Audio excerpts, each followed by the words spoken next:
Hello, I'm going to go over some ways to create bass lines for electronic music. I'm going to use an electric bass to demonstrate, but it's just as applicable to synth bass. The first clip is from the song Don't Give Hate a Chance by Jamiroquai. This bass line, like my other examples, is heavily rooted in disco. Artists like Daft Punk, Jamiroquai, and Macros 8299 are constantly taking from disco. This is no coincidence. Disco is purely dance music. So if you want your music to be danceable, you should know at least some disco. The Jamiroquai bass line is perfect. The emphasis on the downbeats mixed with the octaves and the constant motion just screams disco. This, mixed with the melodic riff in between, creates a really effective bass line.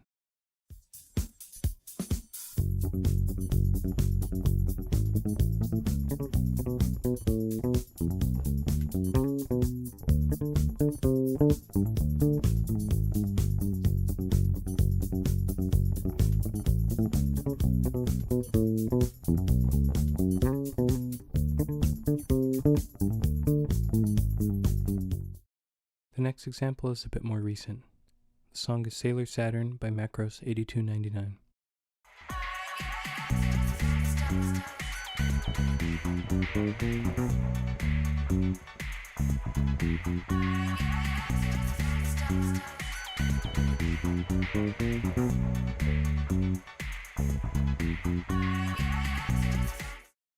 This bass line is directly inspired by the bass line from Good Times by Chic.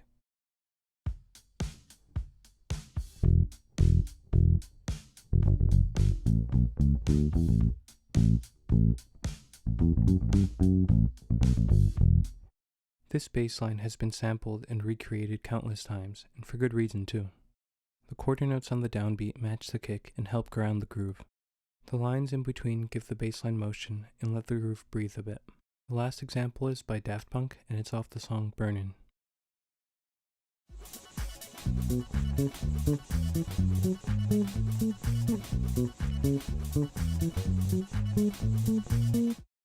This bass line is the epitome of disco. Emphasis on the downbeats and ascending octaves. It's very effective though. The bass locks in with the drums, and the ascending line creates a lot of energy. Don't just steal disco bass lines. That'll only give you surface level knowledge, and it won't be applicable to your music. Listen to bands like ABBA, Earth, Wind & Fire, and Chic. Take your bass or your keyboard and learn some of the bass lines note for note. After you learn the notes and the rhythms, go further. What's the harmony of the bass line? How long is it? What notes are long and what notes are short? Take these answers and write your own bass lines, inspired by the one you learned. Do this for 10 or 20 songs, and not only will you notice a lot of similarities, but you'll build the foundations of groove.